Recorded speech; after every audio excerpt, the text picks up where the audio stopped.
Uma boa noite para quem está entrando. Vamos dar início aos trabalhos de hoje, o terceiro encontro do Grupo de Estudos em Direito Tributário da ABRADET. Com enorme satisfação que eu tenho a presença da Bianca Delgado, do Roberto Junqueira, que vão tratar sobre o tema do IRPJ, CSL, PIS e COFINS, sobre taxa Selic na repetição de débito tributário e os desdobramentos do tema 962 do STF. Mas, desde logo, alerto aos senhores e senhoras que o tema não está restrito apenas a essa questão da incidência dos tributos sobre repetição de indébito.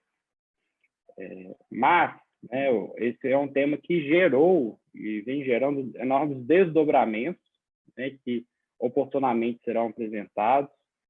Houve a oposição de embargos declaratórios no tema 962 do STF, que, por si só, já demonstra a relevância da nossa discussão. Mas temos também o tema 808 do STF, que fala do imposto de renda sobre juros de mora recebidos por pessoa física, que é um tema também relevantíssimo e que o STJ ele vem distorcendo, recentemente, o que foi fixado pelo STF, tentando restringir a tese, e é um tema que também pretendemos tratar na noite de hoje. O querido Roberto Junqueira compartilhou conosco hoje, no grupo ABRADET Conecta e nas suas redes sociais, um artigo de opinião que ele escreveu juntamente com o doutor Leonardo Varela sobre a crise de identidade dos juros de mora no STJ e o imposto de renda. Então, não há ninguém melhor do que o próprio Roberto para tratar esse tema, relatar um pouco para a gente, e a gente espera que, ao final, possamos debater e chegar a algum lugar, pelo menos algum lugar melhor que começamos na noite de hoje. Então, sejam bem-vindos, Roberto e Bianca. Antes de passar a palavra aos senhores, gostaria de fazer apenas uma comunicação. No próximo encontro, quarto encontro, que será daqui a 14 dias, a gente pretende trazer a doutora Isabelle Rocha para falar sobre tributação da pensão alimentícia e ADI 5422. É um desejo, eu tentei trazer a Isabelle já anteriormente ao nosso grupo, mas ela tem uma agenda bastante conturbada e esperamos, cheio de compromissos, esperamos que tenhamos o prazer de tê-la conosco para tratar sobre esse tema caríssimo a nós, que é a tributação de gênero, ou tributação e gênero, com esse foco sobre a pensão alimentícia. Gostaria também de aproveitar a oportunidade para parabenizar os nossos associados, que estão aqui presentes e que posteriormente irão assistir à gravação, pelo Dia Internacional da Mulher, que foi ontem. Com imensa satisfação que temos, e a gente incentiva a participação dos nossos associados no nosso grupo de estudo. A gente estimula também que sejam trazidos temas como a tributação de gênero para o nosso grupo de estudo, como uma forma de fomentar a participação e representatividade das mulheres no âmbito do direito tributário, que a gente sabe que é bastante precário, bastante ausente essa representatividade. Então, a gente busca aqui, de uma forma singela, dar a nossa contribuição também, incentivando tanto a participação dos nossos associados, a apresentação, a gente fazer estudos sobre obras de mulheres, para sempre trazer doutrinadoras mulheres para a nossa bibliografia e, eventualmente, fazer eventos mais específicos sobre esses temas. Então, sem mais delongas, gostaria de passar a palavra ao caríssimo Roberto e à caríssima Bianca, que irão fazer a exposição do tema. Fiquem à vontade. para compartilhar eventual apresentação que tenham feito. Se vocês quiserem, não sei se tem acesso aí, podem compartilhar. Acredito que sim. Já estamos vendo a tela. Então, palavra com os senhores, fiquem à vontade e, ao final, retornaremos com os debates. Boa noite a todos, tudo bem?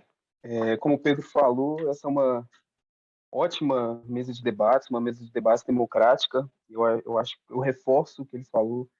Tentarem trazer os temas, mesmo que vocês não sintam tanta segurança, é importante a gente trazer esse debate.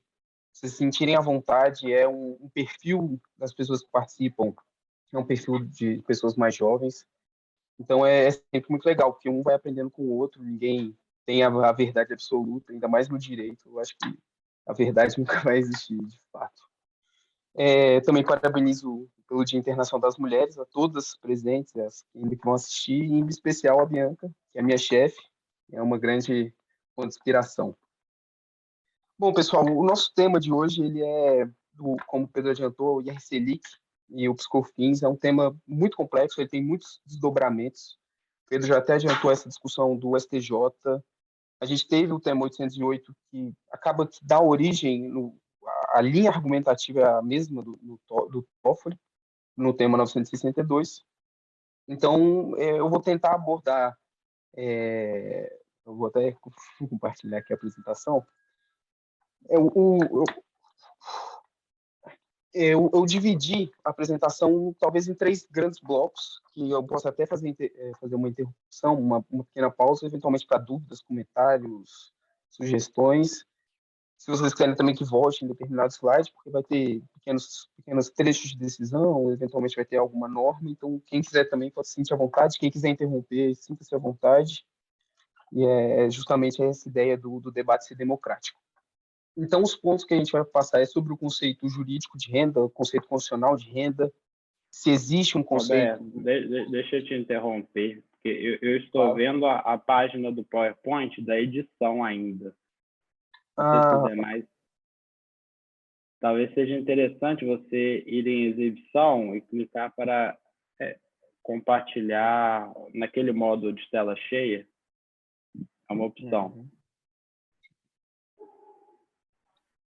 Acompanhando aqui do computador.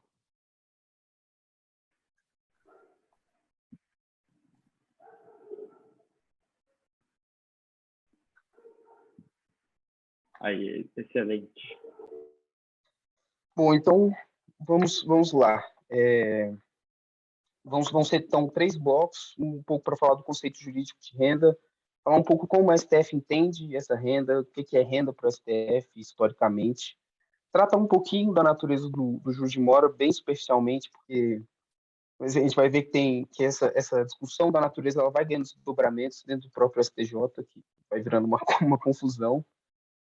E depois entrar nesses julgamentos do STF, o tema 808, e o tema do STJ, o 778, o tema do STF, 962, e depois a Bianca vai tratar especificamente dos embargos, que tem muita coisa legal, tem pedido de modulação, tem discussão da extensão, dá até para a gente tentar fazer um exercício aqui de qual foi a estratégia da PGFN com esses EDs. E se der tempo, a gente trata também do Psicofins, um pouco do conceito de receita, que também é bem complicado. Eu mesmo acho que não tenho uma posição 100% definida. Então, vamos lá. Sobre o conceito jurídico, sobre o conceito de renda, na verdade. A gente tem um conceito pré-jurídico de renda. Esse conceito pré-jurídico de renda, ele começa na economia. A gente vai ver Adam Smith já falando sobre renda. A gente vai ter diversos financistas, economistas falando de renda, desde 1700, 1730, definindo renda. O Adam Smith, por exemplo, ele diz que renda é uma riqueza nova que deriva de uma fonte de produção. O Marshall e o Fisher, por exemplo, que eu citei, eles incluem nesse conceito do Adam Smith o conceito os serviços que uma pessoa obtém a partir dos bens da sua propriedade. E esse conceito vai evoluindo, muito ligado a fatores de produção, à terra. Você vê o David Ricardo, ele falava sobre... Ele atrelava a renda aos fatores de produção da terra. Mas, por exemplo, a macroeconomia hoje, mas atualmente a gente vai ter renda nessa lógica dos fatores de produção, mas já falando dos salários, falando dos aluguéis, falando de juros e falando de lucro. A gente também tem na contabilidade, ela tem uma definição própria de renda, e fato é que o de cada ciência, a ciência econômica, a ciência contábil, ela tem princípios e tem regras próprias, então ela está analisando o que é renda para a perspectiva dela, para o que interessa para ela. E por mais que o direito ele tenha sido influenciado pela contabilidade e pela economia, para definir esse conceito, a gente tem que sempre lembrar e bater o pé que conceito de renda, o conceito de receita jurídico, ele tem que ser observado a partir das nossas regras e princípios próprios. Eu não posso simplesmente ir no CPC, né, a questão da contabilidade, ir no CPC importar aquele conceito e tentar aplicar, porque não vai dar certo. A gente tem o princípio da capacidade contributiva, a gente tem os princípios que limitam o poder de tributar, a gente tem regras próprias, regras incentivas, que vão deformando esse conceito se a gente fizer uma importação e vai criar realmente uma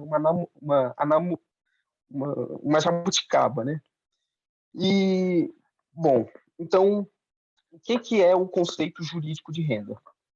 O primeiro ponto é que a gente tem na Constituição, a nossa Constituição, ela é expressa ao falar, na verdade, as constituições anteriores também já tinham, ao falar que a União Federal detém a competência para tributar renda e proventos de qualquer natureza, e ela introduz esse parágrafo 2º, inciso 1º, dizendo que será informado pelos critérios da generalidade, da universalidade, da progressividade na forma da lei. Isso já nos diz muito, porque renda, a Constituição não utiliza renda só nesse artigo. A gente tem um trabalho do Roberto Quiroga, que é sócio do Matos Filho, que é o trabalho de mestrado dele, ele fala que a renda na Constituição ela tem 5 acepções. E ele vai falar, por exemplo, da renda dos servidores, ele vai falar da renda do Estado, e ele mostra que a própria Constituição já trouxe essa noção de renda sobre seus mais diversos aspectos. E, principalmente, quando a gente trata da renda dentro da competência da União para tributar, ela já trouxe essa noção, esse conceito semântico mínimo, que é muito o que o Ricardo Maris fala, por exemplo. Você tem um conceito ali, você tem um conceito ainda que, de certa forma, vago, ele até não gosta de usar essa expressão, mas você tem um conceito, uma delimitação, ele fala até de feição constitucional do que seria a renda, e ele entende que essa renda ela deve ser representada por um acréscimo patrimonial, que esse acréscimo patrimonial vai ser medido dentro de um determinado período de tempo. O imposto de renda, no caso, é anual. E então, vocês verem, o parágrafo 2º ele fala que a renda será informada na forma da lei. E a definição do que é renda vai então para a nossa lei complementar, o CTN, cabe a legislação definir o que é renda, e acaba que o CTN ele de certa forma, reproduz um pouco a redação da Constituição, só que ele vai um pouquinho além, ele explora um pouco mais até a questão da universalidade, com a inserção do parágrafo 1º e do parágrafo 2º pela Lei Complementar 104, e é justamente renda são proventos de qualquer natureza, independente da denominação contábil, independente da fonte, da origem, então vai dando esse aspecto amplo para a Constituição, para o conceito de renda. Mas o fato é que a Constituição já apresenta essa noção, já apresenta essa delimitação, esse conceito semântico mínimo. A gente pode entender que a Constituição fala, renda vai ser isso aqui. Você pode enquadrar dentro desse campo, mas fora dele não. Então, o legislador, por mais que ele tenha essa liberdade para falar se isso vai ser renda ou não, se isso vai ser tributado ou não, ele tem que observar o que a Constituição está falando.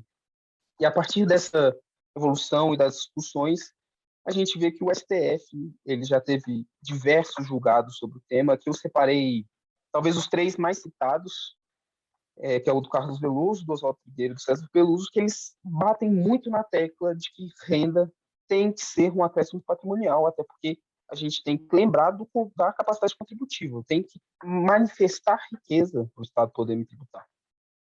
Inclusive, um pequeno adendo, o voto aqui do César Peluso, eles estavam discutindo a questão da correção monetária no balanço. E ele faz um voto excelente, ele cita toda a jurisprudência daquela época, vai fazendo toda a construção da jurisprudência, cita muita doutrina, é um voto realmente excepcional, e eles vão bater nessa tecla de que renda ela tem que necessariamente ser representada por um acréscimo patrimonial. Um acréscimo patrimonial, e essa tecla que eles ficam batendo a todo ponto. Então, o conceito de renda é isso. Eu também não vou querer estender muito, porque ou a gente vai falar demais, e eu acho que não é o caso. Então, para concluir, a gente tem que ter essa noção de que renda, ela pressupõe acréscimo patrimonial, existe uma delimitação constitucional do que seria renda, mas o legislador tem uma certa liberdade para estipular o que vai ser tributado ou não. Bom, pois bem, e seguindo, falando sobre agora os juros de mora. Dentro da doutrina civilista, a gente vai ter, por exemplo, o Clóvis Bevilacqua, que é o autor até do Código Civil de 1916. Ele vai ser o STJ se baseia nele, os votos do Teodo Zavascki e do Mauro Campbell citam ele, e ele entende que os juros de mora eles têm uma natureza de lucro cessante. O problema é que o livro que ele escreveu isso é de 1917, então a gente tem toda uma evolução da doutrina civilista, a gente tem um Código Civil de 2002, e fato é que hoje a doutrina, pelo menos os autores que eu conheço, eles todos dizem que os juros de mora eles possuem natureza de dano emergente. O que é dano emergente? É a noção de que eu tive um prejuízo e pelo um adimplemento, então eu tenho que ser ressarcido porque eu tive eu estava me planejando em receber aquilo naquele determinado tempo. Como o devedor não me pagou naquele determinado tempo, eu tive um prejuízo.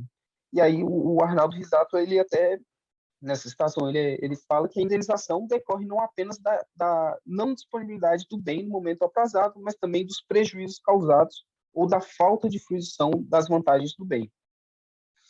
E a partir disso, nasce a discussão da tributação dos juros de mora no imposto de renda.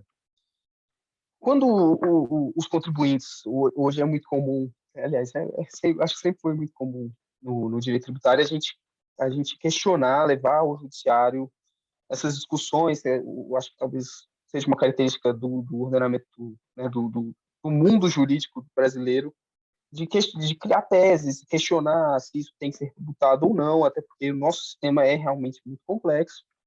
E quando a gente consegue no judiciário o reconhecimento de que aquele indébito, de um indébito, né, que eu tenho direito a recuperar aquele determinado tributo que eu paguei indevidamente, ele vai ser acrescido da Selic. E a Selic ela tem essa natureza, ela tem uma natureza híbrida, que é a correção monetária, só que ela não necessariamente fica atrelada ao IPCA ou à INPC, mas ela tem essa natureza de fazer a correção monetária. A correção monetária é tão somente recompor o meu poder aquisitivo, então é fazer valer o tanto quanto a minha moeda valia no passado, e ganha esse caráter híbrido dos juros de mora, justamente de recompor o patrimônio, de ressarcir o meu prejuízo por ter ficado sem o bem quando era combinado.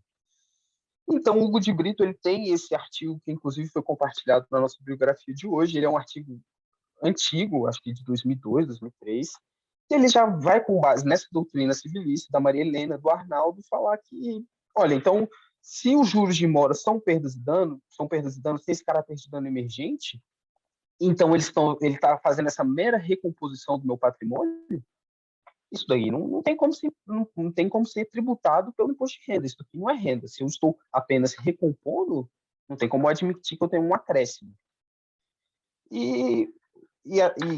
Bom, e após muita discussão, essa tese ela foi ganhando força nos tribunais, foi subindo, e aqui até vou voltar um pouquinho, e os juros de mora, ele já foi julgado pelo STJ em outras oportunidades, e até em alguns pontos ele dava força à tese de não tributar a Selic pelo imposto de renda, e depois o STJ falou que não, isso aí não pode ser tributado.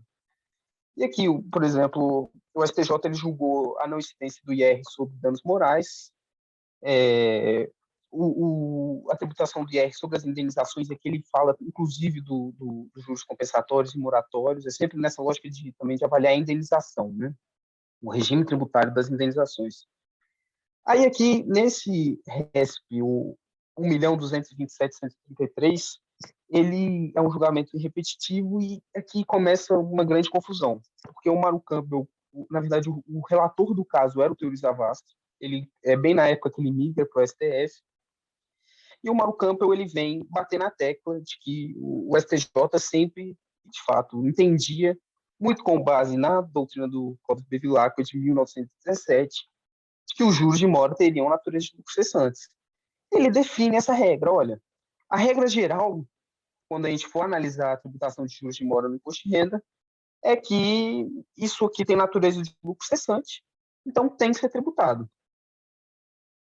O problema, além de citar o Clóvis Bevilacqua, é que, a partir disso, o STJ ele tem que começar a criar exceções. E, nesse próprio repetitivo, ele cria a exceção dos juros pagos em reclamatória trabalhista no contexto de despedida ou de rescisão. E ali é porque... E ali é porque acho que até a verba principal ela teria esse caráter... eu acho que a verba aí seria até isentiva, e o voto do Mauro Campbell seria nesse sentido, de que seria uma exceção à regra geral, porque o principal ele era isento, então os juros de mora acompanham. Aí ele vai seguindo toda nessa construção, até que chega nesse resto, que eles julgam especificamente a tributação do IR da SES sobre os valores, sobre a Selic no indébito, inclusive no depósito judicial, e o Mauro Campbell fala, olha, nosso entendimento sempre foi esse, tem natureza de lucros cessantes, então o nosso entendimento é que tem que tributar, o voto é até simples, a decisão ela não tem uma grande profundidade, e o STJ ficou com esse repetitivo durante muito tempo, e era o repetitivo aplicado em série pelos tribunais, a gente ajuizava essa ação, era aplicado o entendimento desse repetitivo do STJ. Só que aí, finalmente, a gente chegou no tema 808, e em março do ano passado, se eu não me engano, o STF julgou o tema 808 e ele fixou a tese de que não incide o imposto de renda sobre os juros de mora devidos pelo atraso no pagamento de remuneração por exercício ou cargo ou função, quando reconhecidas em decisão judicial trabalhista. E ali o voto do Toffoli ele é muito bom, porque ele faz a construção do que é o conceito de renda, ele cita o Carlos Veloso, ele cita o Oswaldo Trigueiro, e depois ele vai para a natureza do juros de mora. E ele é muito enfático, ele cita, inclusive, a Maria Helena, e a Maria Helena ela é enfática ao falar, os juros de mora eles têm natureza de perda e dano, para recompor um prejuízo que o credor sofreu. Então, eu não posso entender que isso é lucro cessante. E aí o Toffoli ele vai até desenvolvendo um pouco mais esse argumento. Ele cita, por exemplo, que justamente nesse contexto da família brasileira, de poder se planejar, muitas vezes, quando eu não tenho o recebimento do meu direito no tempo, eu vou ter que replanejar minhas finanças, às vezes eu vou ter que fazer uma compra a prazo, que é mais caro que à vista, e ele vai trazendo esses argumentos. Ele cita uma decisão administrativa, que eu confesso que eu não sabia até esse julgamento, que não poderia haver a incidência do imposto de renda sobre os juros de mora relativos ao recebimento de verba remuneratória em atraso, ali no caso de servidor. E ele define, olha, não incide imposto de renda sobre juros de mora decorrentes de atraso no pagamento. O fato é que o RESP, como ele analisava esse objeto, o Dias Toffoli acaba limitando a análise nisso, só que as razões de decidir como ele vai desenvolvendo o argumento é justamente nesse ponto que os juros de mora eles estão para recompor prejuízo. Então, não teria acréscimo. Eles não, inclusive, o Toffoli ele faz ele tem um parágrafo que é muito interessante, que ele diz: eu não posso presumir que os juros de mora são lucros cessantes. Eu só posso fazer essa presunção, eu só poderia assumir que os juros de mora teriam natureza de lucros cessantes se eu presumisse que o credor ele iria aplicar aquele dinheiro num instrumento financeiro, ele fazer uma aplicação financeira que daria o rendimento desses juros de mora. E ele entende que você não pode fazer esse raciocínio. E ainda que você possa, eu até engraçado ele fala, e ainda que você possa, então o juros de mora teria essa natureza híbrida de lucros cessantes e danos emergentes.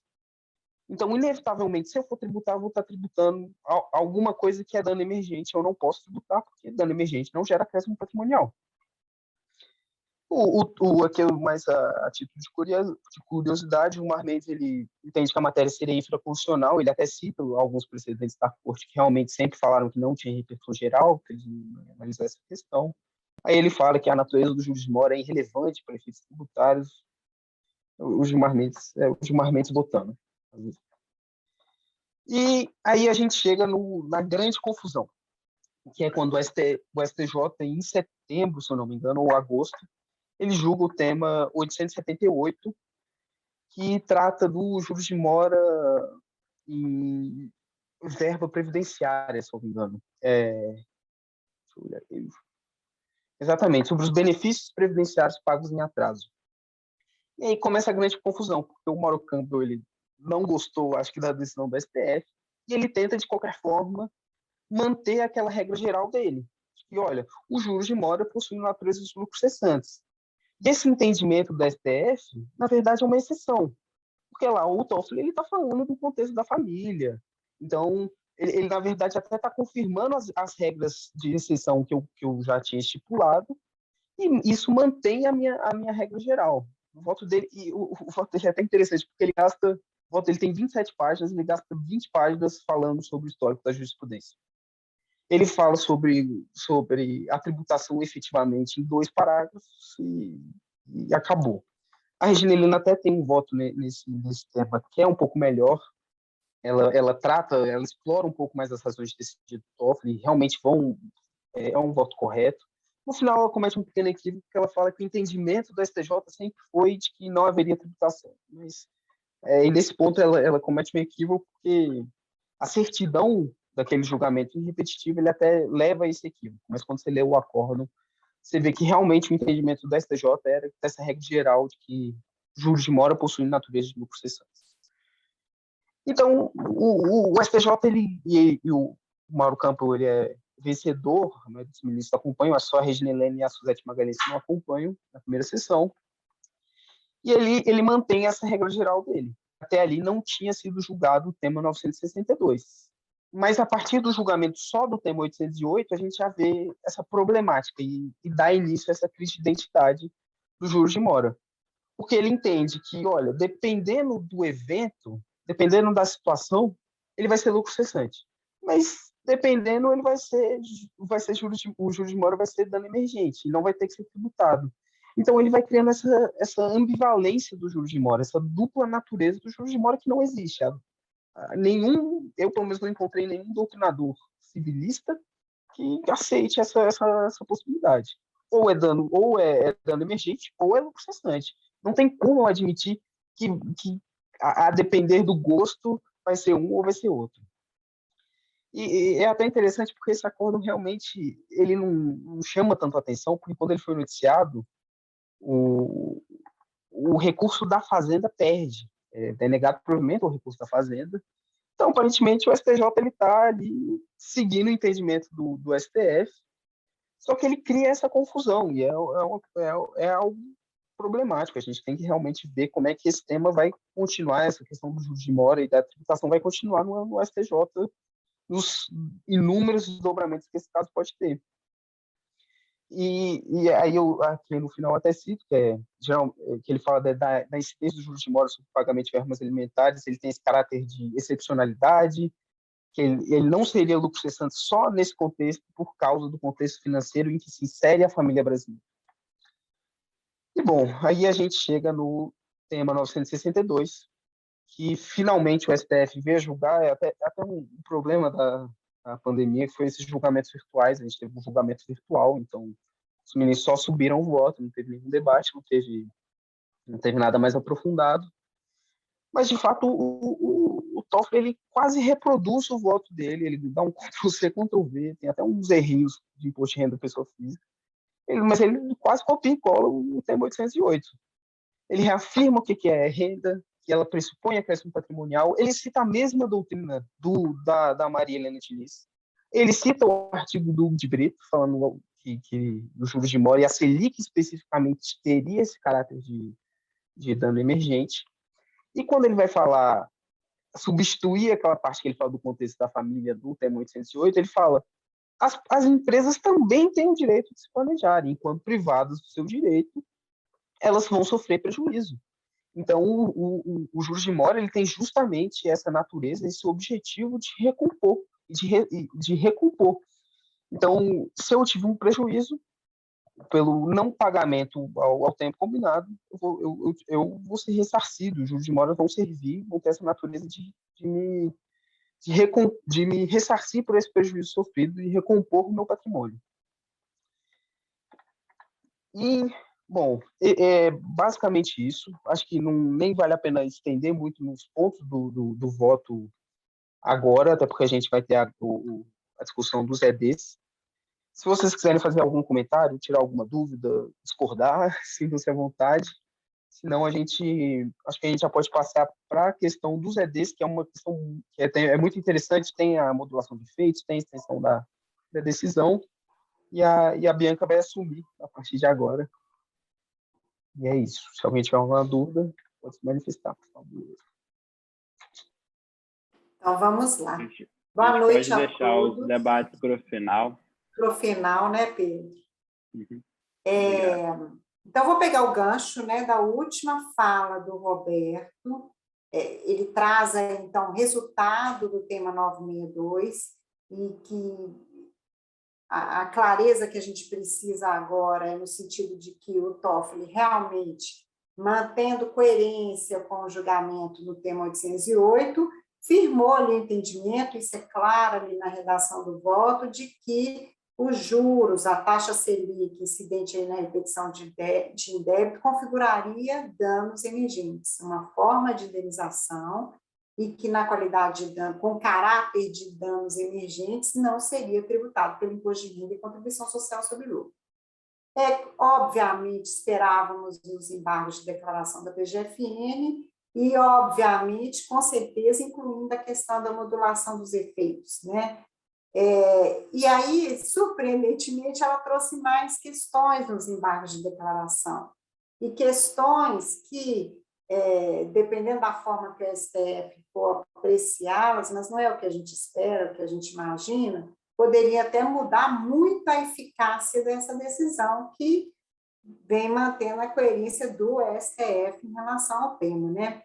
Os embargos de declaração da PGFN ela explorou o máximo que ela podia, ela trouxe realmente a arguição de contradição, omissão e obscuridade. Ela explorou os três aspectos aí que dão pertinência para esse recurso, né? Então, para começar, como contradição, o que a PGFN, né, representando a União, trouxe? Uma disposição, quando indica, na parte dispositiva, quando faz menção ao parágrafo 1º do artigo 3º da Lei 773 de 88, ela argue que isso seria contraditório com a própria tese fixada, que ali trataria de imposto de renda à pessoa física, e pede um saneamento do acórdão nesse sentido, excluindo a menção a este parágrafo 1º. Até nos parece aí pertinente, de acordo com a própria redação ali da documentação, da tese fixada. A tese fixada, ela trata exclusivamente do imposto de renda da pessoa jurídica, e não vemos, também não vislumbramos aí um impacto neste julgado, tá? Então, seria até uma medida de salvaguarda aí da Procuradoria, no intuito de não ter qualquer pegada, digamos, no acórdão, para já fazer valer a não incidência do imposto de renda da pessoa física, e aplicando este tema 962. Não vislumbramos o impacto para as pessoas jurídicas em geral em relação a isso, e pode ser que realmente o STF entenda que tenha que excluir esse trecho fazendo menção a essa disposição. Vamos ver como é que... Ou ele vai justificar a inclusão disso, quem sabe, mas não nos oferece aí uma preocupação maior. Arguindo, então, a omissão, vem a questão que já esperávamos, a modulação dos efeitos. E aí, a PGFN também tenta explorar o máximo possível. Primeiramente, ela questiona aí, que seja decidido no sentido de que a inconstitucionalidade ali determinada alcance apenas os fatos geradores posteriores à finalização do julgamento do mérito, do tema 962, que ocorreu em 24 de setembro de 2021, sem ressalva. O que significa isso? Aplicaria-se apenas a partir de setembro de 2021 esse entendimento quanto à não tributação dos juros Selic pelo imposto de renda e contribuição social sobre o lucro, sem qualquer menção ou salvaguarda ou ressalva em relação às ações já ajuizadas. Esse é o primeiro pedido modulatório, em relação aos efeitos modulatórios. E aí, alternativamente, ou mesmo subsidiariamente, quando menos, se houver alguma ressalva em relação às ações judiciais, a pretensão no pedido dos embargos é que alcance apenas as ações ajuizadas até a inclusão do processo em pauta de julgamento. E aí, ela ganharia mais um mês e, ao invés de 24 de setembro, já recuaria para 1º de setembro de 2021. E aí ela vai além, ou no mínimo, até o início do julgamento, 17 de setembro, ela ganharia aí mais 7 dias, né, quando comparado à data da finalização do julgamento de mérito. Tá? Não nos parece provável um efeito modulatório considerando essas duas datas, inclusão da pauta de julgamento ou início do julgamento. A gente realmente não tem como garantir nada, né, gente? Porque os efeitos modulatórios no STF ultimamente têm sido criativos e têm se alterado.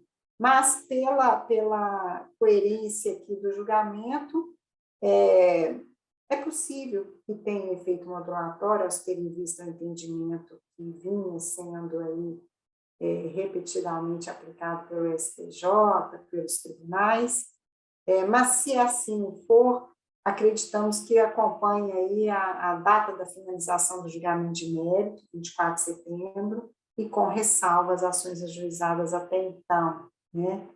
Vamos aguardar aí a análise, mas aqui a gente acredita que seja um ganho possível aí da PGFN em relação a esses embargos de declaração. E, por fim, a PGFN trouxe uma arguição de obscuridade e essa arguição aqui, ela tem uma dose aí de perigo, tá? Em termos de eficácia, né, do julgamento em repercussão geral, né, do nosso tema 962.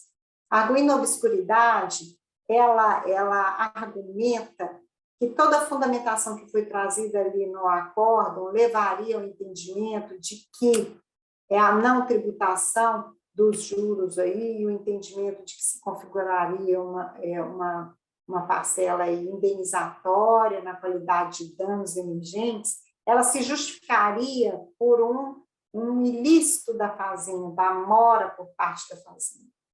E aí ela desenha a argumentação para, no final, requerer que apenas se aplique esse entendimento quanto à não tributação nos casos em que se configure um ilícito por parte da fazenda, a mora por parte da fazenda. Isso excluiria depósitos voluntários, isso excluiria pagamentos que foram feitos espontaneamente, e ela demonstraria que não houve uma exigência direta naquele sentido, e por essa razão não haveria ilícito ou mora por parte, ou culpa, né, ou o próprio direcionamento da fazenda àquele pagamento indevido. E aí, um entendimento desse reduziria muito a eficácia do julgado para os casos em geral. Tá? Nos parece frágil, tá? É frágil esse argumento, ele força a barra, mas é uma pegada perigosa dos embargos de declaração. E aí, além dessa questão de amarrar o julgamento a uma configuração de ato ilícito ou de mora por parte da fazenda, ela também, por salvaguarda, trabalha a questão da ampliação desse julgamento para demais casos. O julgamento trata de repetição de indébito, mas ela, por meio dessa arguição de obscuridade, quer limitar a repetição de débito e fazer com que isso também não alcance compensações, levantamento de depósitos judiciais e os juros de mora nos recebimentos de faturas em atraso, por exemplo, em contratos entre particulares. É até uma medida da Fazenda no sentido de tentar limitar um pouco a aplicação automática da decisão do tema 962 para todo e qualquer juros de mora. Até acho que ela agiu com precaução aqui, com uma tentativa estratégica de, pelo menos, manter em discussão juros de mora sobre diversos recebimentos aí na modalidade de compensação, o próprio levantamento de depósito judicial e esses juros de mora em contratos particulares. Quando a gente viu realmente uma perspectiva favorável em relação ao tema 808 e logo em seguida o 962, tivemos sim várias demandas envolvendo a discussão da não tributação de juros de mora em um caráter geral, inclusive juros de mora em faturas recebidas em atraso.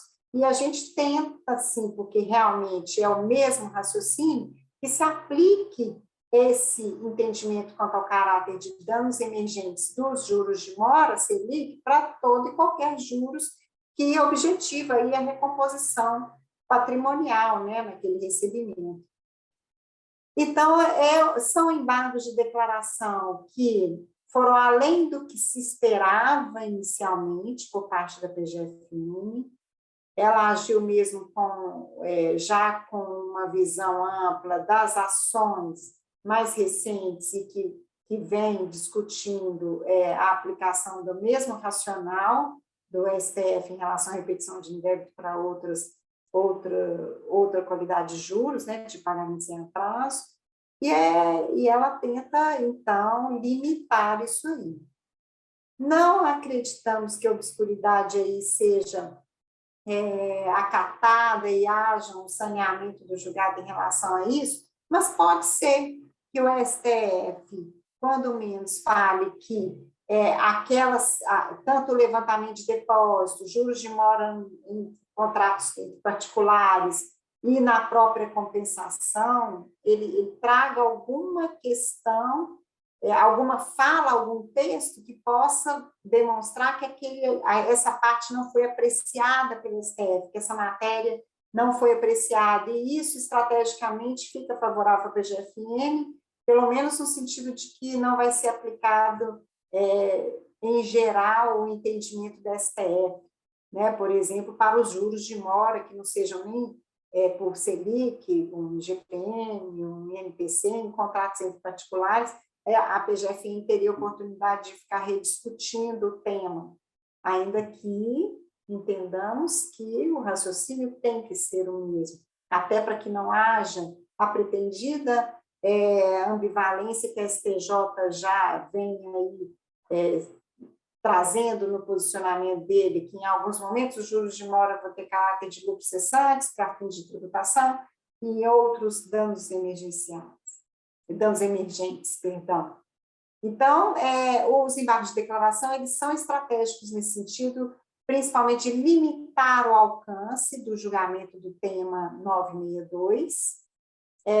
Nos parece que a eficácia dele vai ser maior em relação à modulação dos efeitos, mas temos que aguardar, há realmente uma imprevisibilidade em relação a efeitos modulatórios no STF.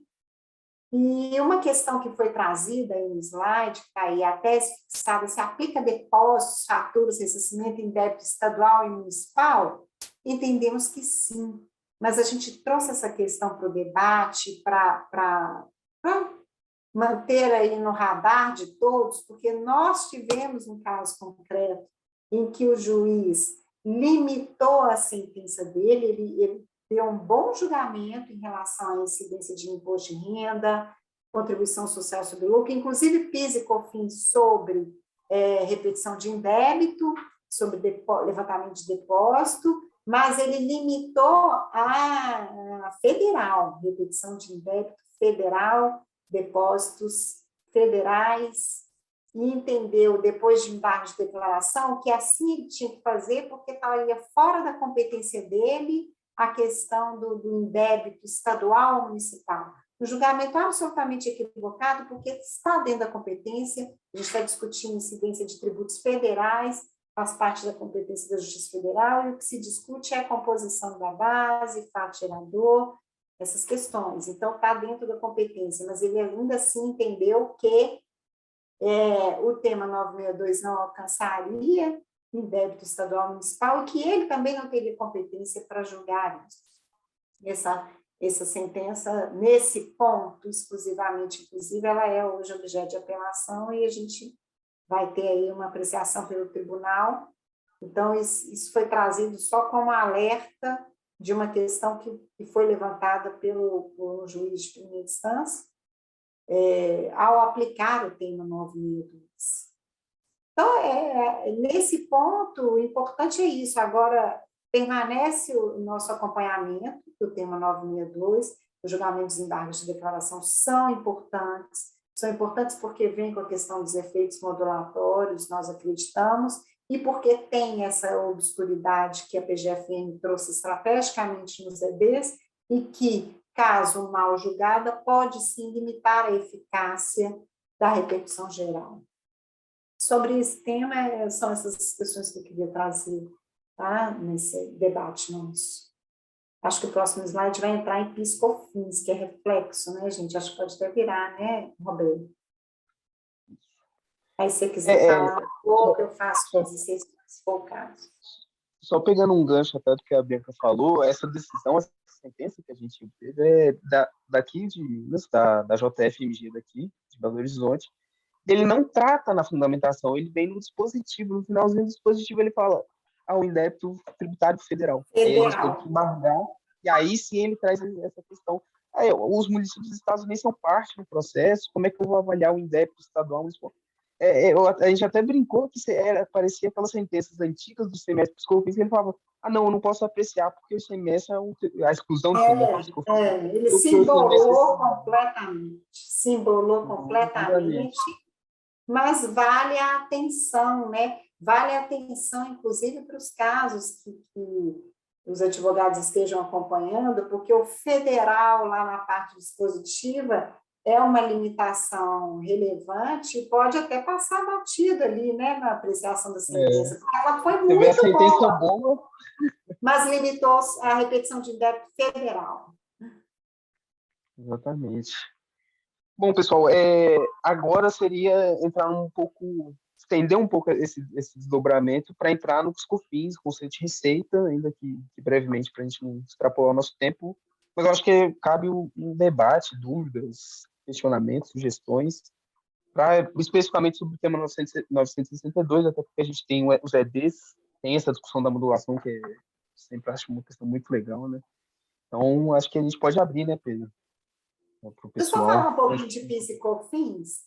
PIS e COFINS sobre Selic, o interessante é que as ações fazem revigorar toda a discussão de conceito de receita, renda, entrada financeira, ingresso novo e positivo, mas o que eu acho que nós temos que ficar atentos é que esse debate de conceito de receita, se é tributável ou não, se é ingresso novo, isso é muito antigo, mas para focar no que pretendemos agora e diante desse julgamento do STF, a gente precisa direcionar para a premissa que temos hoje. Atualmente, a premissa é o entendimento do tema 962 no âmbito do STF, ou seja, premissa básica. Juros Selic, agora, ele, pelo judiciário, foi entendido com repercussão geral como tendo caráter de danos emergentes. Como é que nós vamos desconfigurar isso para PIS e COFINS, para que, no caso de PIS e COFINS, seja uma indenização na qualidade de lucros cessantes e tributar? Porque se reconhecer que configura danos emergentes, a própria Receita Federal, quando trata de seguro, e as decisões aí pacíficas no judiciário, ela afirma que, se configurada a qualidade de danos emergentes, não há incidência de PIS e COFINS. Só que a gente está revigorando essa discussão das ações de PIS e COFINS e a Procuradoria tentando não fazer valer o tema 962, mas fato é que, como considerar Selic com caráter diverso hoje de danos emergentes, a Selic incidente na repetição de débito, no depósito judicial, de uma forma diferente do que o STF definiu para PIS e COFINS. A gente começa o sistema tributário naquela famosa coxa de retalhos que nós temos, de soluções que vão resolvendo de acordo com conveniência, cofre público, e a gente acaba tendo um pouco de incoerência e falta absoluta de segurança jurídica. Então, o que eu queria assim, frisar em relação ao PIS e COFINS é isso. Temos que nos situar e firmar o posicionamento do STF quanto à natureza dos juros Selic na repetição de débito. Ele já decidiu. Toffoli conduziu a acordo, o voto dele conduziu a acordo e já decidiu. Tem o caráter de danos emergentes. Então, a gente precisa defender isso para encerrar ou de reduzir essa coxa de retalhos, essa disparidade de entendimentos, perdendo a coerência completa no sistema tributário de acordo com conveniências, né? Bom, acho que a Brinca resumiu bem a discussão. Eu ia entrar um pouquinho mais no que é receita, o que o STF entendeu como receita. A gente tem realmente julgados em repercussão geral falando que é receita. A gente tem o voto da Rosa Weber nesse 606, 107, que ela coloca lá, a linha A, receita é a incorporação de valores que se faça positivamente, importando em acréscimo. Essa incorporação deve ter o caráter definitivo. Quando a gente lê isso até isolado, parece até que está falando de renda, né? Ainda fala importando em acréscimo patrimonial, e fica complicado. Só que aí a gente tem que entender o contexto daquilo e até entender que certa limitação que o STF tem para apreciar essas questões. E o Ricardo Maris, que é o papa do imposto de renda, traz muito bem o conceito de receita, conceito de ingresso, conceito de renda. Ele atrela essa lógica do ingresso positivo, novo e positivo, muito à atividade empresarial. E aqui eu não estou falando de atividade empresarial, venda e prestação de serviço. Atividade empresarial, de um modo bem amplo, seria qualquer tipo de remuneração, qualquer tipo de contraprestação dos atos, atividades, de bens materiais ou imateriais, inclusive pessoas. Então, a gente tem que entender receita quando fala ingresso novo e positivo, dar um passinho para trás para entender sobre essa ótica da atividade empresarial. Então, realmente, o ponto principal é a questão da natureza dos juros. Os juros, primeiro que a Selic ela tem a parcela da correção monetária. Isso não tem como ser renda, também não tem como ser receita, em qualquer hipótese. Então, a gente estaria discutindo só uma parte do que é a Selic, que seria essa parte dos juros de mora. E o STF ele falou, né, como a Bianca já bem disse, ele falou expressamente, olha, isso daqui é recomposição de patrimônio, isso daqui eu estou te indenizando por um prejuízo sofrido. Então, isso daqui não é lucro cessante, eu não posso tributar. E esse é o ponto que tem que ser batido. E até como a Bianca já tratou, a gente tem um caso que é interessante, que é dos sinistros das locadoras de veículos. Elas têm aquela frota de veículos, elas têm o seguro. Quando tem o sinistro, a gente já conseguiu decisões, existem outras decisões tratando desse tema, falando, olha, isso aí tem um caráter meramente indenizatório, não pode ser tributado nem pelo PiscoFins e nem pelo IRCS. E é até interessante, porque eu estava pesquisando sobre esse tema do PiscoFins para entender como os tribunais estão julgando. O TRF4 e o TRF3, né, TRF4 região sul, TRF3 São Paulo, Mato Grosso do Sul, eles vão para um conceito puramente legal, falando, olha, o artigo 12 lá do Decreto-Lei 1587, ele traz ali o que é a receita, praticamente uma receita bruta, né? Porque ele ainda fala quaisquer, independente da denominação contábil, independente de qualquer outra coisa, vai ser receita. Então, e aí eles falam, olha, eu não tenho na legislação qualquer hipótese de exclusão disso aqui da base do PiscoFins, então você tem que tributar.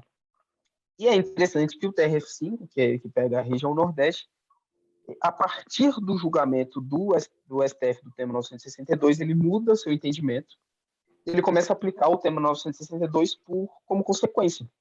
falando, olha, e ele usa justamente esse fundamento, olha, a Selic é danos emergentes.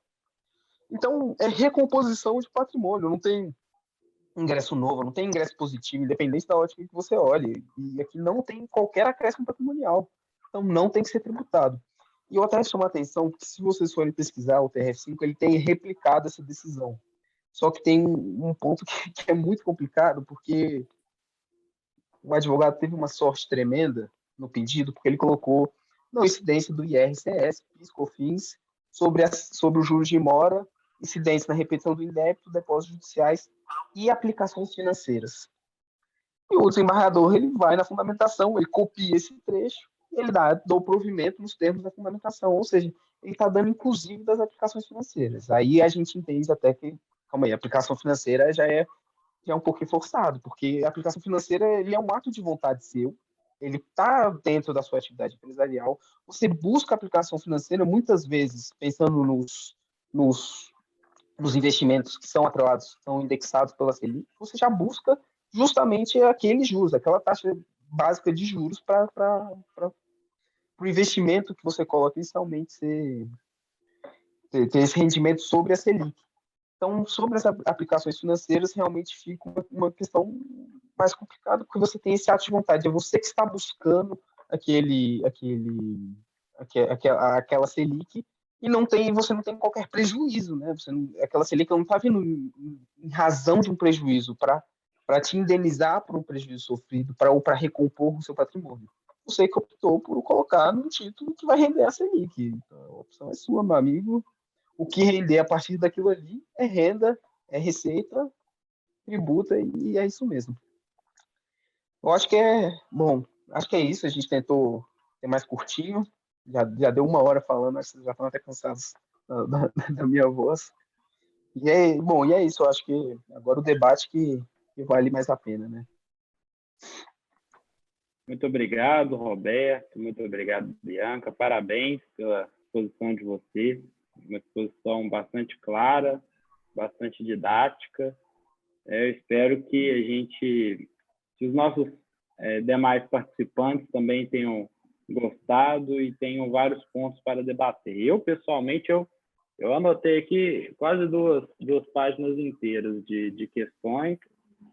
Eu quis tentar resumir um pouco, para a gente poder direcionar os nossos debates em duas questões fundamentais, a meu ver.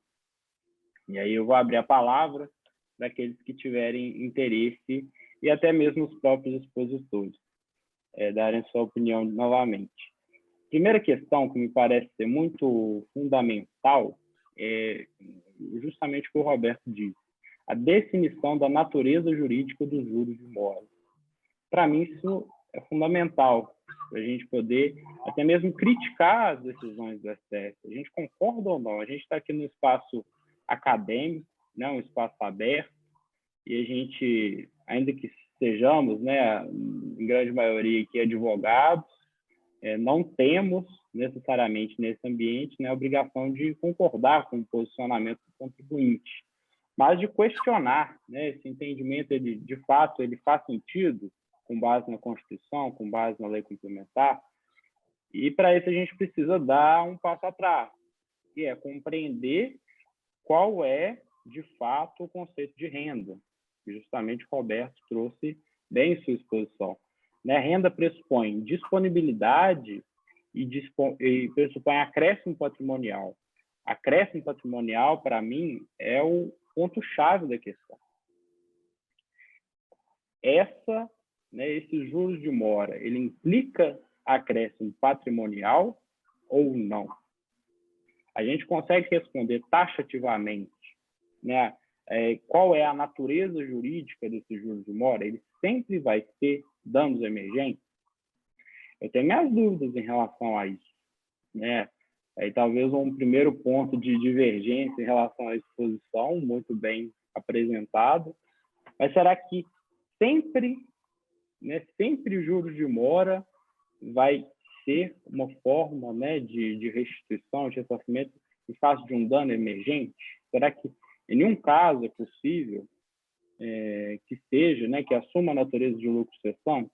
Acho que é um questionamento bastante válido. E aí a gente tem a consequência lógica dessa natureza jurídica. Se for lucro cessante, haverá a incidência do imposto de renda. Se for dano emergente, não haverá, a princípio, a incidência do imposto de renda. Por quê? O dano emergente, né, visando aí uma recomposição patrimonial, não há um acréscimo patrimonial. Já no lucro cessante, a gente está falando do que a pessoa deixou de receber.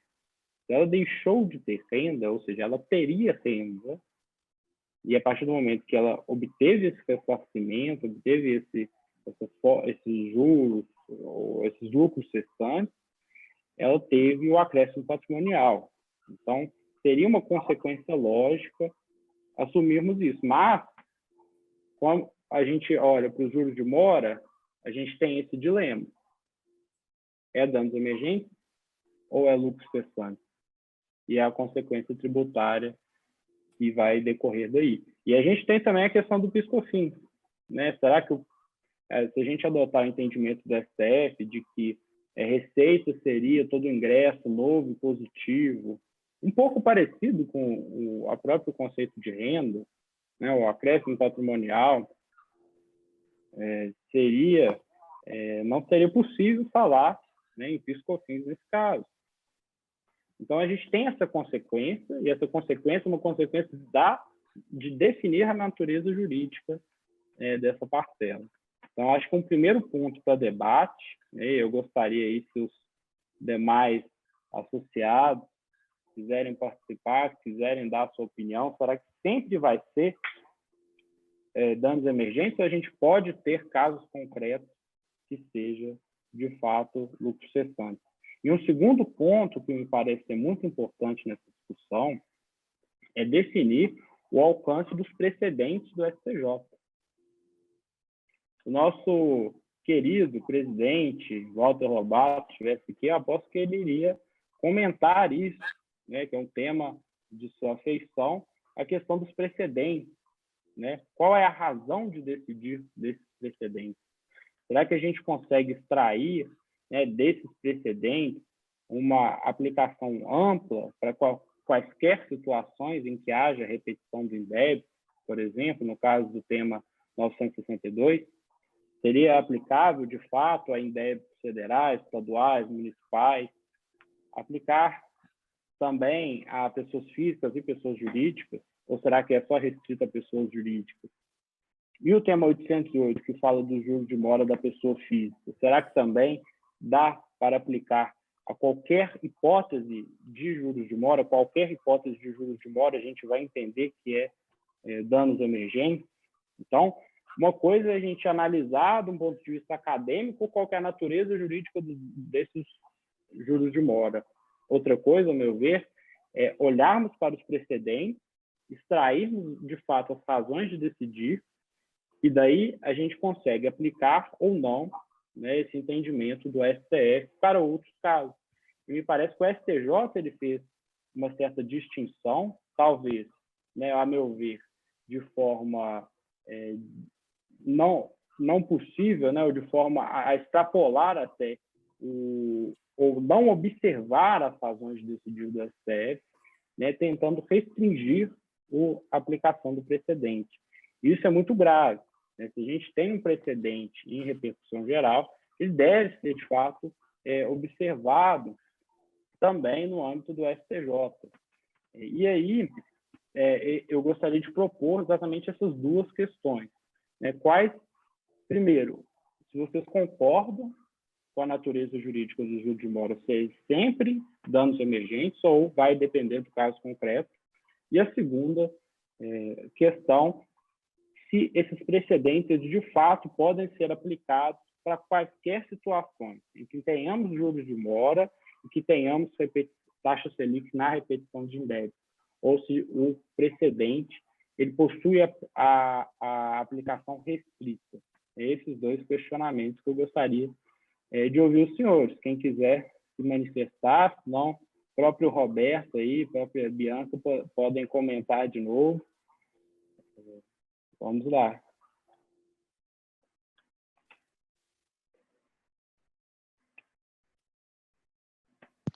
Ô Pedro, eu vou aproveitar então. Obrigado, André. Seja bem-vindo. Obrigado, Pedro. Obrigado pelo convite, viu?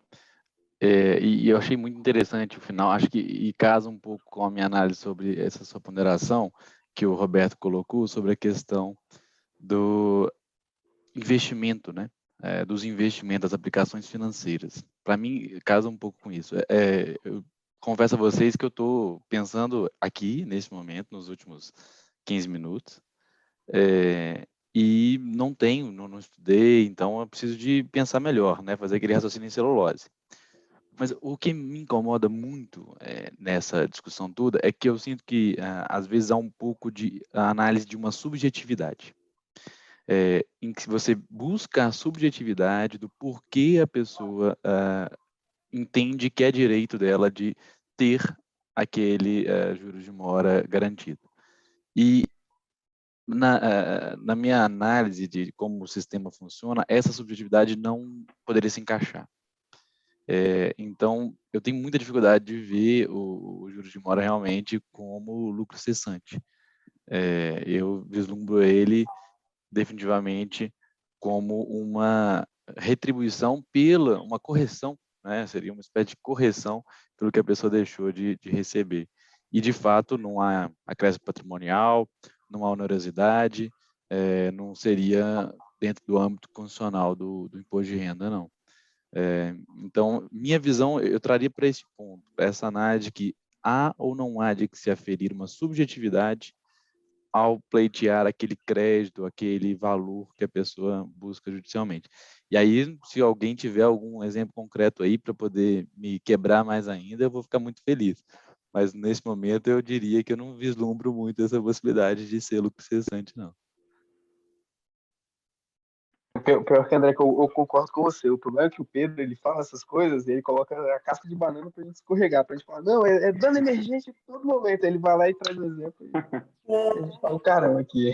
Mas e nessa visão, André, que o Toffoli conduziu, de uma certa forma, o voto dele, quando ele descarta os lucros cessantes.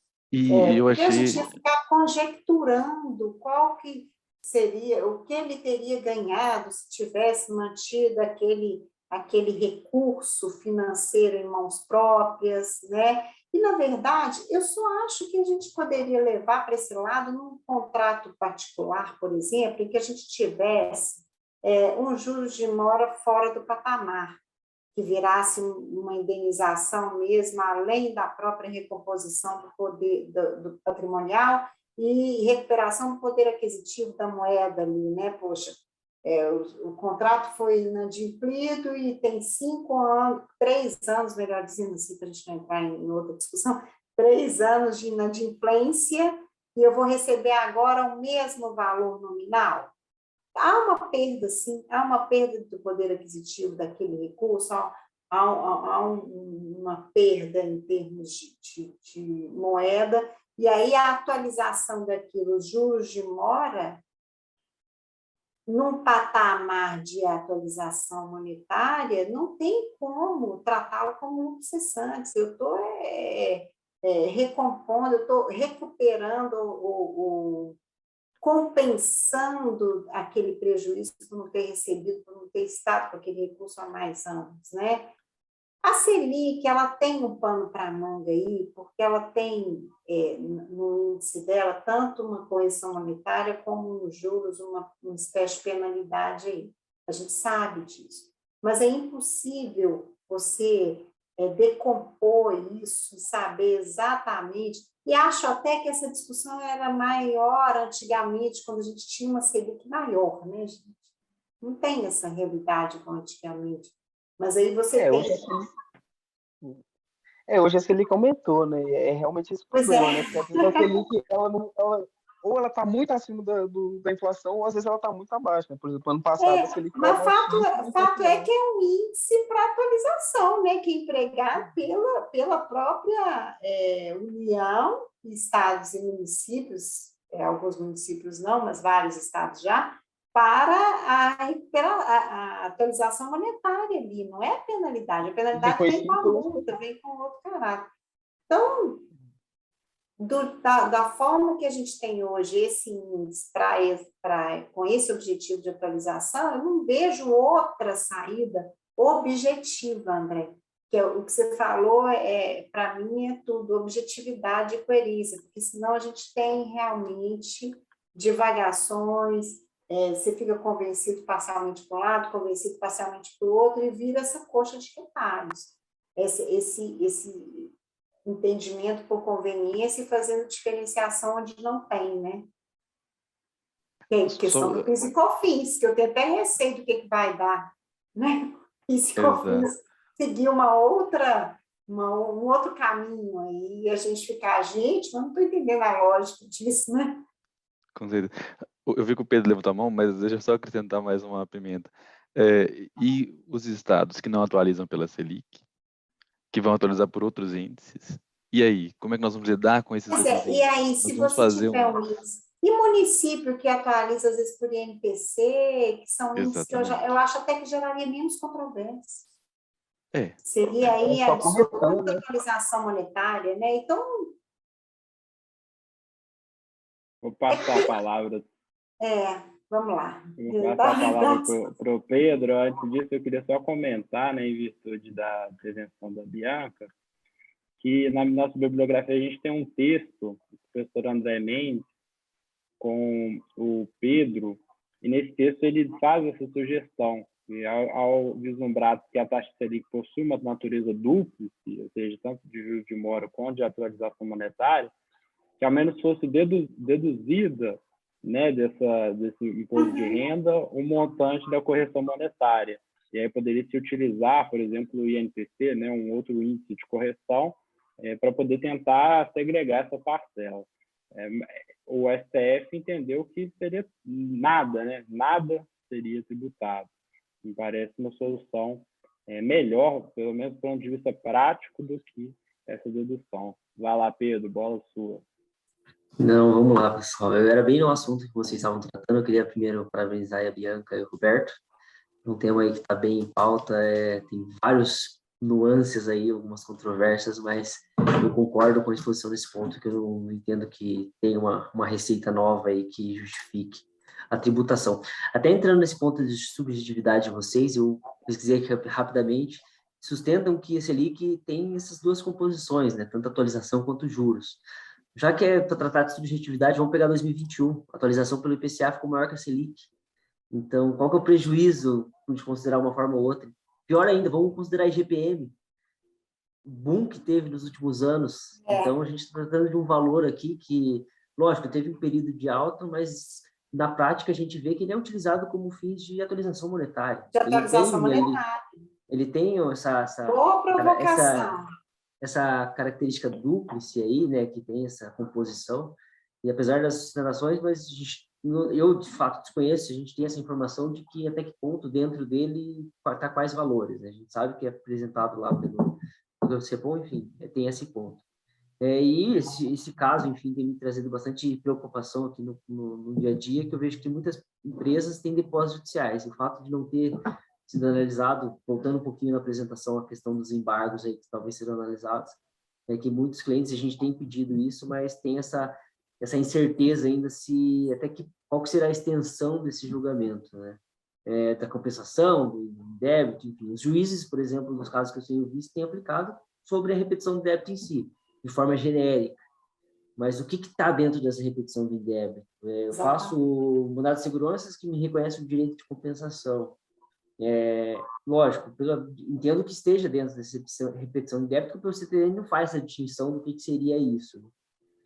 Mas e os depósitos judiciais também está dentro, então a gente até tem enfrentado isso e tentado instigar o debate nesse processo para ter uma definição mais específica, porque a gente sabe que lá na frente vai ter esse questionamento. Não, depósito judicial não está dentro disso. A gente sabe que a União vai questionar isso no momento da execução na aplicação desse precedente, né? Mas basicamente eu queria mesmo parabenizar, levantar esses pontos aí e estar à disposição aí. Um abraço a todos. Obrigado, Pedro. Alguém quer fazer uso da palavra? Então, eu vou trazer um outro caso interessante. Espera aí, Pedro, deixa eu aproveitar então esse gancho aí do outro Pedro. porque eu gosto muito desse tema de imposto de renda e o Roberto, nós estamos bem alinhados. Ele começou a apresentação falando muito sobre a Constituição, né? Ele começa da Constituição. E para mim, definitivamente, a Constituição é extremamente relevante no direito tributário e a gente precisa de lê-la cada vez mais. E eu vislumbro uma situação, junto do que o Pedro Fontanese, se eu não falei seu nome correto, você desculpa, pontuou, e como é que vamos fazer nos depósitos judiciais? Né? E a repetição de indébito que é feita administrativamente, como é que nós vamos lidar com ela? Né? Ela não foi explicitamente tratada no acórdão do STF, né? Foi só judicial. Então, como é que nós vamos fazer essas situações? Eu vejo assim, se a Constituição ela prevê que não deveria ser aplicado o imposto de renda no caso do indébito tributário judicial, então nos demais casos também não deveria aplicar. Né? A gente tem que ter, assim como essa objetividade que eu coloquei na minha primeira intervenção, nós temos que tê-la para estas análises dos juros de mora, a gente temos que ter também uma objetividade para o sistema funcionar como um todo. Não pode ser uma colcha de retalhos, não pode ser um carro que tem uma roda maior do que a outra, né? Senão ele não vai para frente. E aí a gente vai ter uma série de distorções que a gente já tem, né? Que vão cada vez mais se agigantar. André, deixa eu tentar entender sua opinião. Você sustenta que sempre o juros de mora vai ter a natureza de danos emergentes, nunca vai ser tributado, em qualquer caso? Olha, eu acho que nunca é uma palavra muito pesada, né, Pedro? Mas eu preciso estudar melhor, mas no momento eu sustentaria sim essa tese. Sustentaria. E você acha que os precedentes eles podem ser aplicados de uma forma mais ampla também?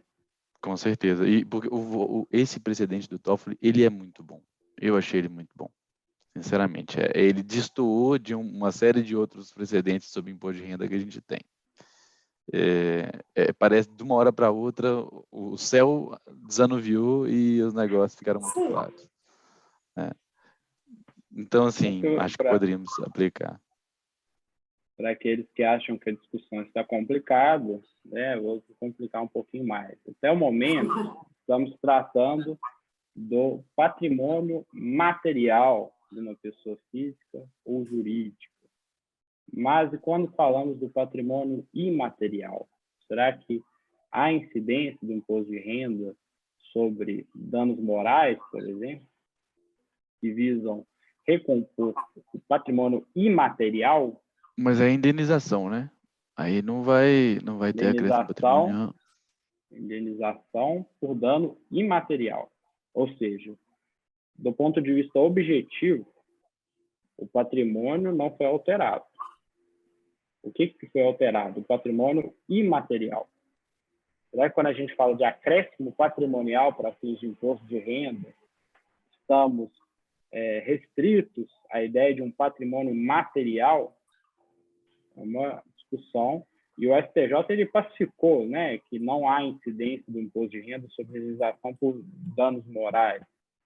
Mas, ao olhar para o artigo 43 do CTN, para a Constituição, a gente consegue extrair dali essa ideia de que não haveria acréscimo patrimonial nesses códigos. Então, essa discussão ela vai longe.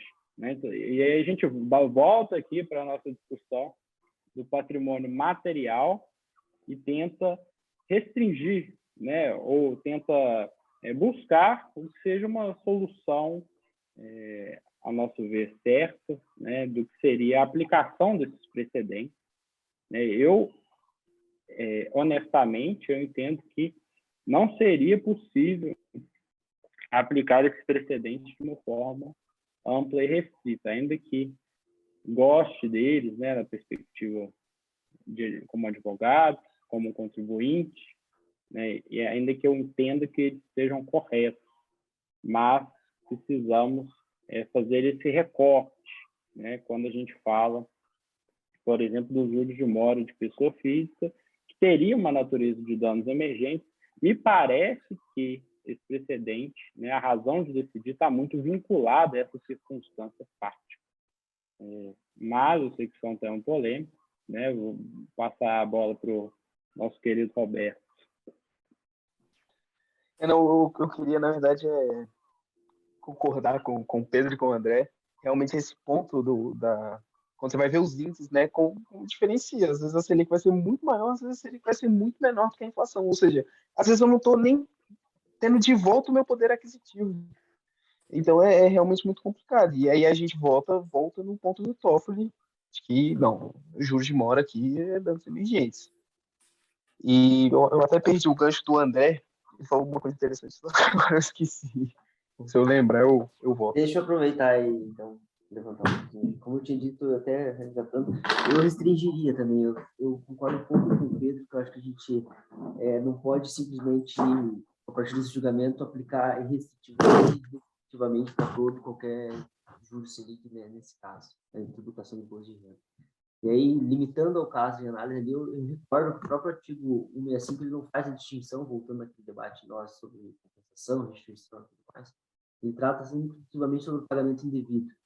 Em todos esses casos que a gente elencou, seja restituição administrativa, compensação, depósito judicial que depois é levantado, a gente está tratando aqui de pagamento indevido. Então, tendo que essa omissão, exclusividade, enfim, que a União traz nesses embargos de declaração, eu acho que poderia ser facilmente contornada pelos ministros a partir dessa análise do próprio Código Tributário, né, que traz ali o pagamento indevido de forma ampla, que poderá ser feito ali, enfim, compensação, restituição, tudo.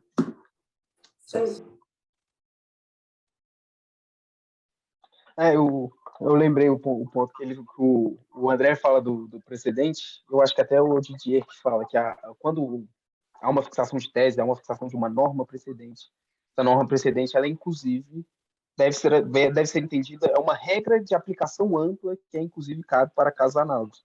Obviamente, ninguém está falando aqui que vão aplicar para tudo, senão, se chegar no extremo, a gente vai até para as aplicações financeiras, o que é um absurdo. Mas eu acho que, pensando no ressarcimento, pensando nas faturas comerciais, pensando no levantamento dos depósitos, eu acho que a natureza ali dos juros é uma só. E a taxa Selic se comporta de uma maneira única em todas essas situações. Eu acredito que todos concordam, no final das contas, que correção monetária não há incidência de imposto de renda. Né? Aqui a gente está debatendo apenas a natureza e a tributação dos juros moratórios. Eu queria fazer um resgate da obra do professor Sacha Calmon, que ele tem um artigo interessantíssimo que diferencia os juros compensatórios e os juros moratórios. Os juros compensatórios, eles são uma espécie de remuneração do capital. E nessa condição de fruto da árvore, de frutos do capital, haveria incidência do imposto de renda. Enquanto os juros moratórios seriam sempre, né, na visão do professor, indenizações por danos emergentes. E aí não haveria incidência do imposto de renda. Posicionamento muito forte, né? A gente tem aí um texto interessante também do Hugo de Brito Machado, que o próprio Roberto trouxe. Então, temos uma doutrina abalizada sobre esse tema, né? Temos decisões fortes do STF, né? Argumentos bastante sólidos, né? Para levar essa questão adiante, né? Em relação aos embargos de declaração da União, eu, pessoalmente, vejo que não há sentido algum para a modulação de efeitos. Os senhores vislumbram também, porque, para mim, não há uma modificação da jurisprudência. Você conseguiu identificar essa modificação, Roberto? Ou que justificaria alguma violação ao interesse social que fosse grave, à segurança jurídica, para justificar essa modulação? Agora a gente tem dois pontos de vista, né? A gente tem um ponto de vista acadêmico, que aí eu vou concordar com você, modulação aqui é maluquice, só que pensando como advogado, né? Pensando mais na parte prática, o STF tem modulado essas decisões, né? E a gente tem uma decisão, por exemplo, do STJ, e por mais que a gente fale não era uma decisão do Supremo, o STF ele tem, fala, não, mas o STJ, a gente falou aqui que não tinha repercussão. O que eu acho que vai acontecer? O STF vai definir a data e vai falar, olha, a gente sempre falou que não tinha repercussão geral, o STJ tinha esse entendimento aqui, então eu vou modular, por questão de segurança jurídica. Vai dar um argumento ali genérico, É isso, mas A questão é academicamente. que a gente teve modulação em casos com um cenário jurisprudencial favorável ao contribuinte, a gente tem modulação, a verdade é essa. E aí o Roberto disse bem, se a gente avaliar teoricamente, doutrinariamente, legalmente, a aplicação dos efeitos modulatórios, não tinha que ter em vários casos, né, gente, recentes que a gente teve, com uma criatividade absurda, né, de FAO, ICMS de FAO foi bem criativo, inclusive, para conseguir manter a exigência. Então, o problema é esse. Na prática, a gente tem visto, sim, a aplicação de efeitos modulatórios de uma forma muito mais ampla do que deveria, e aí, neste caso específico, o STF vai ter até um conforto maior do que em outros casos, que é realmente o julgamento do STJ, né, pacificado sobre o tema. Infelizmente, eu nem digo que eu concordo com isso, não. Para mim, é até uma frustração, porque, na verdade, o que se espera é que faça valer mesmo e que tenha efeito retroativo, tem que retroagir, porque se não era para ser exigido, não era para ser exigido a todo tempo, né? Mas a gente está tendo que enfrentar esses efeitos modulatórios à torta e direita, né, gente? Essa questão da modulação dos efeitos, do consequencialismo nos casos, né, nos temas tributários, é um tema bastante importante, né, bastante atual também, que a gente, com certeza, vai trazer de volta para discussão no nosso grupo de estudo. Ô, Pedro, A gente pode falar. até te aproveitando, sobre o seu primeiro tema, já tem mais de 30 liminares cassadas. Que é mais consequencialismo desse mestre de FAO. Exatamente. Você sabe que eu mais lembrei um tribunal agora. de Suspensão de liminares. Então, e aí? E o argumento é 100% econômico, né? Ele não faz questão nem de mascarar um pouquinho, dar uma maquiada. É porque não tem outro e é isso. A gente tem uma situação muito complicada, né? No momento que o Tribunal de Justiça, né, que está na folha de pagamentos do Estado, tem que julgar uma causa de tamanha relevância igual ao ICMS de FAO, né? Parece que não haveria uma solução outra que não a cassação dessas liminares por argumentos aí, à margem, talvez, do direito, né? E aí esperamos, né, que sejam revertidas essas decisões no futuro. Mas é um outro exemplo aí da atualidade dos temas que a gente vem debatendo no nosso grupo de estudos, né? Gostaria de parabenizar novamente os nossos relatores do dia de hoje, né? Bianca, né? Seja bem-vinda, sempre que quiser participar conosco dos nossos debates. Obrigada. Essa presença será muito bem-vinda. E o Roberto já está com a gente aqui, todos os nossos encontros, espero que também continue nos próximos. Obrigado a todos que nos prestigiaram, né, nessa noite de quarta-feira.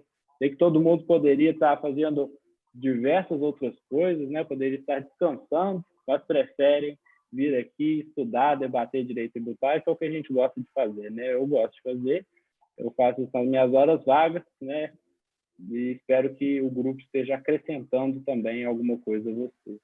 Então, um abraço a todos, uma excelente noite, até o próximo encontro. A gente divulgará nas nossas redes e no grupo do WhatsApp todas as novidades. Um abraço a todos. Um abraço, obrigada. Boa noite a todos. Boa noite, parabéns, Bianca, parabéns, Roberto. Um abraço. Boa noite a todos, um abraço.